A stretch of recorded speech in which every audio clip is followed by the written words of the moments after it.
uma passagem, amados, bastante conhecida. Eu creio, irmãos, que eu e você já meditamos ou já ouvimos pregações desta palavra. Mas que essa palavra ela não seja uma palavra que seja entrada no ouvido e saída no outro, mas que ela venha ser tabuada dentro do meu e do teu coração.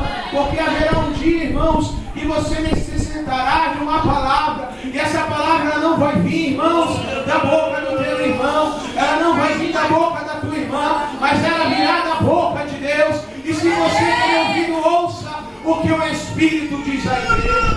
Diz a palavra do Senhor. Glórias a Deus.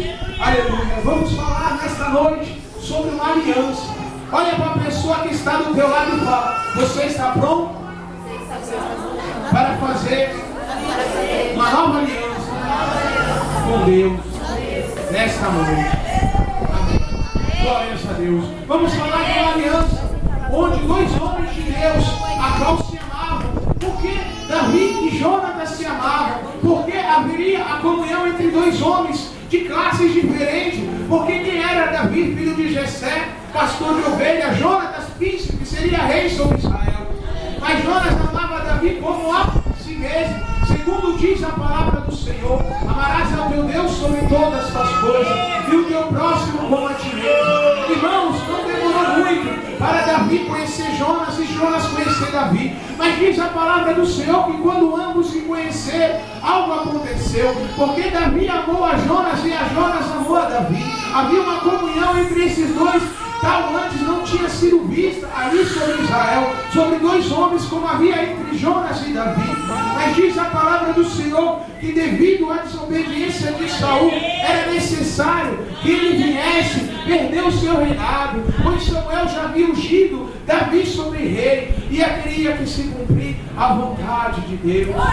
Mas irmãos, o Senhor nos chama à eterna aliança que há entre Deus e nós, trazida por Cristo Jesus. Essa passagem é uma passagem de restituição, é uma passagem de transformação, porque ele estava em Lodebar. Mas vamos entender que a aliança genuína é a aliança feita com o sumo sacerdote, Cristo Jesus.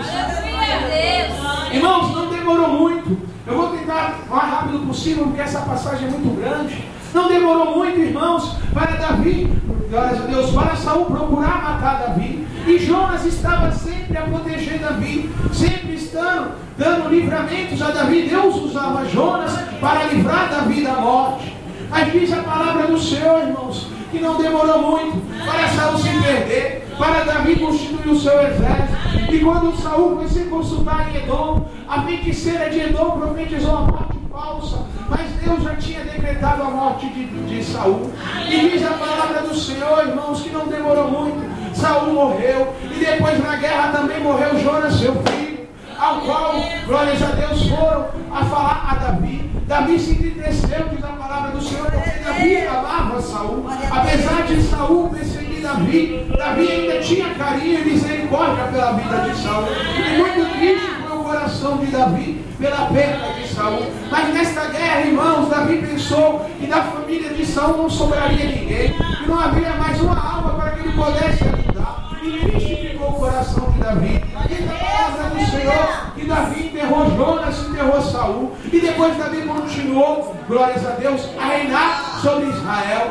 Mas diz a palavra do Senhor nessa passagem que Davi se lembrou de uma aliança a qual ele tinha feito com Jonatas. Irmãos, entenda que a aliança que você faz com Deus, a morte não pode vencer. A morte não pode anular. A morte não pode cancelar. Quando você faz uma aliança com Todo-Poderoso, não é o homem quem assina, mas é Deus que faz se cumprir. Jonas já havia morrido, mas a aliança de Jonas com Davi vivia. E vive até os dias de hoje. É viva a aliança. As alianças de Deus, irmãos, passarão anos, passarão séculos, passarão milênios, mas a palavra de Deus ela não pode passar. E diz a palavra do Senhor que um certo dia Davi acordou, aqui no versículo 1, e disse, glórias a Deus, ainda alguém ficasse da casa de Saul, para que ele faça bem por amor a Jonas. E havia um servo da casa de Saul, que era Ziba. E o chamaram que viesse a Davi, e disse-lhe o rei, eis aqui Ziba,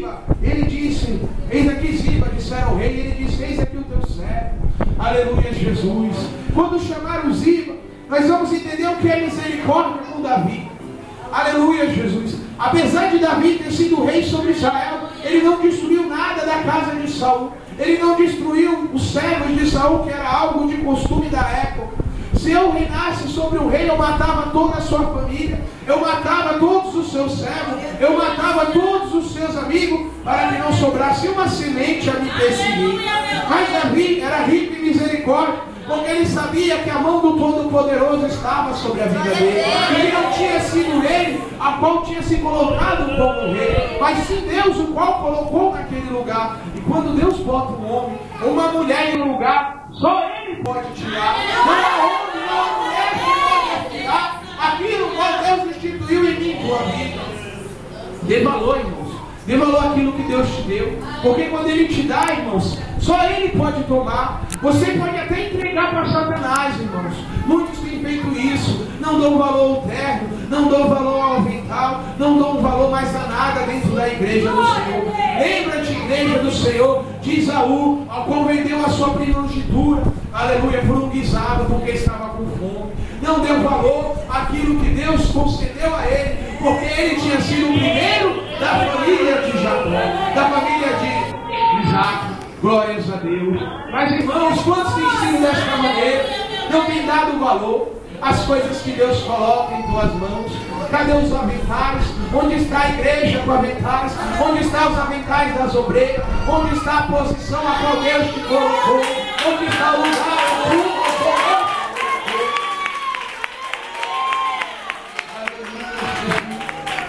Glórias a Deus. E diz a palavra do Senhor que Ziba, glórias a Deus, creio eu, irmãos, que Ziba temia o seu coração, porque falaram: Ziba, o teu rei te chama, Davi lhe chama ao palácio, ele quer falar contigo.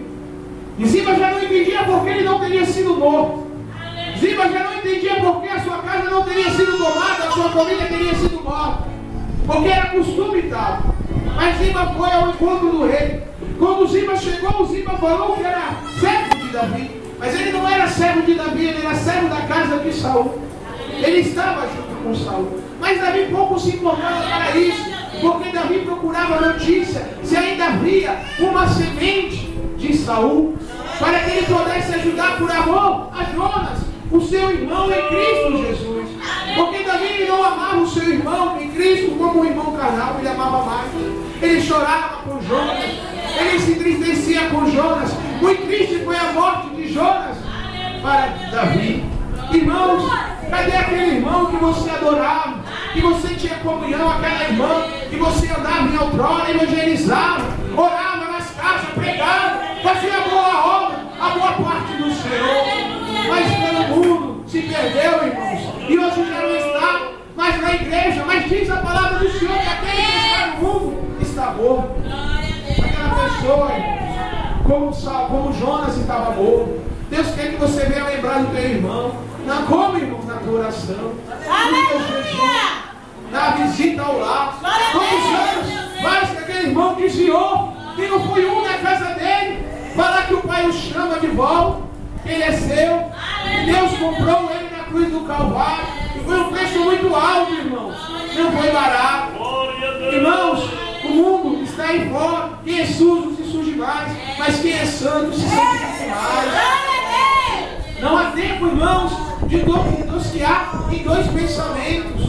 A palavra do Senhor diz, glórias a Deus, que quando Ziba chegou, glórias a Deus, falou que ainda havia um da casa de Saul, qual nome era Mefibosete, mas ele morava na terra de Lodebar.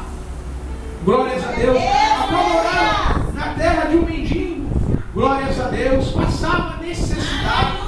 Irmão, Mefibosete era rei, príncipe. Ele pertencia ao reinado, a coroa estava para ser entregue um dia às suas mãos. Aos olhos da carne, Mefibosete só tinha bênção a receber. Mas, irmãos, aquele que tudo tem, sem Cristo nada tem. Nada tem, irmãos. Mefibosete foi dado a ele uma prova muito grande. Mas foi culpa dele, irmãos? Não. Foi culpa de Saul. Porque Saul foi desobediente a Deus. Se Saul fosse obediente, Mefibosete não teria que pagar este preço. Entenda, amados, quando você toma uma decisão errada, há consequências. Quando você toma uma decisão errada, a tua família paga o preço. Quando você toma uma decisão errada, o teu marido paga o preço. Quando você toma uma decisão errada, a tua mulher paga o preço. Irmãos, é assim que funciona. Aquele que lança o seu pão depois de muitos dias o colherá. Não é hoje, irmãos. Aquele que planta o mal colherá bem. Não, irmãos, não pode. Colherá o mal a si mesmo. Pode enganar, irmãos, ao homem. Pode enganar o pastor. Pode enganar o obreiro. Pode enganar a obreira. Mas ao Todo-Poderoso, a Ele você não pode enganar. Glória a Deus. E diz a palavra do Senhor que um certo dia a babá, glórias a Deus, aqui tomava conta de Mefibosete, ao correr em meio à guerra, tropeçou e passou-se uma carroça por cima dos seus pés. E ele ficou aleijado de ambos os seus pés. Ele não podia andar. Ele era rei, não tinha, ele tinha um palácio, ele tinha um futuro, ele tinha 5 anos de idade, ele devia ter os melhores brinquedos, os melhores cavalos, ele devia ser muito feliz, teve uma infância pouca culta. Aleluia. Mas grande tinha sido a prova a qual o Todo-Poderoso tinha preparado para ele.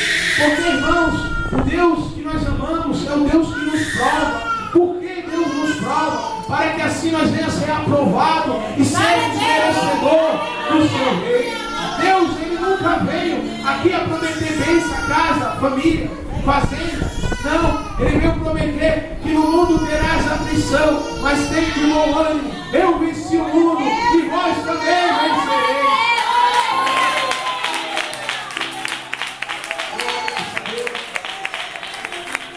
Jesus disse aos seus apóstolos: eis que como ovelhas eu vos mando ao matador.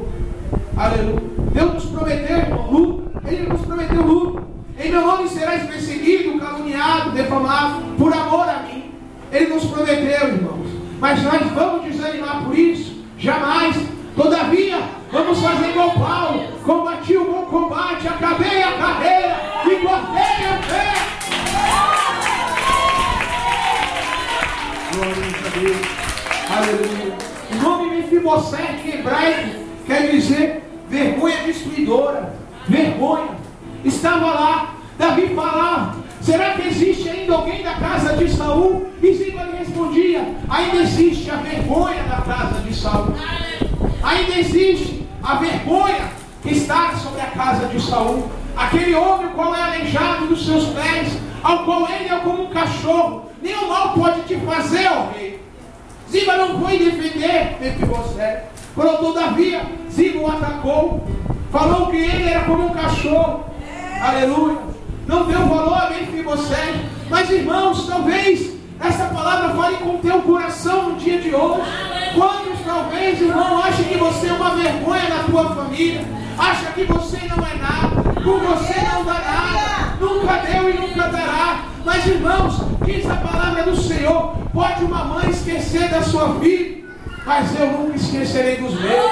Ele nunca vai esquecer de você. Se a tua família te despreza, se teu esposo te despreza porque você tem Cristo, se a tua vizinhança te despreza, tudo isso é ganho. Porque o que você tem o mundo não vê. O que você tem o mundo não vê. É o Espírito de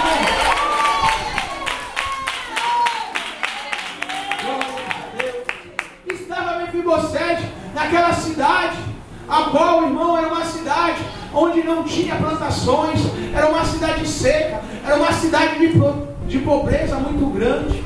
E já não havia mais sonho, né, Mefibosete? Porque o seu pai já era morto, a sua linhagem, a qual ele era real, já tinha sido perdida, e o seu sangue nada valia. As promessas feitas por homens nada mais valia para ele. Já não havia mais sonho no seu coração.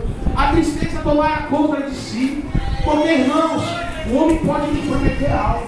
Ele pode fazer promessas de emprego, promessas de casamento. Eu vou te amar, eu vou te respeitar, eu nunca vou te trair. O homem pode fazer promessas: eu vou te promover no que vem, eu vou te ajudar, vem para cá trabalhar aqui em São Paulo, que aqui eu vou ser contigo. Irmãos, mas o homem é mentiroso. O homem, ele volta atrás. Na primeira dificuldade, irmãos, ele nega ao seu próximo. Irmãos, somos errantes por natureza. Somos pessoas, irmãos, entre toda a natureza, o único que mata a sua própria espécie por prazer, por gosto. Somente por isso, a maldade há no coração do homem. Mas quem pode tirar essa maldade? Quem é que pode lavar essa velha? Quem é que pode mudar essa vida? Talvez, irmãos, você já não tenha mais sonho na tua vida, porque aqueles sonhos que você tinha quando você era uma jovem, adolescente, aos 15 anos de idade, ao fundo da propriedade, aqueles sonhos lindos já foram apagados, porque eram sonhos carnais. Irmãos, quando você tem sonhos carnais, acontece isso. O sonho carnal, irmão, é um sonho que não gera edificação.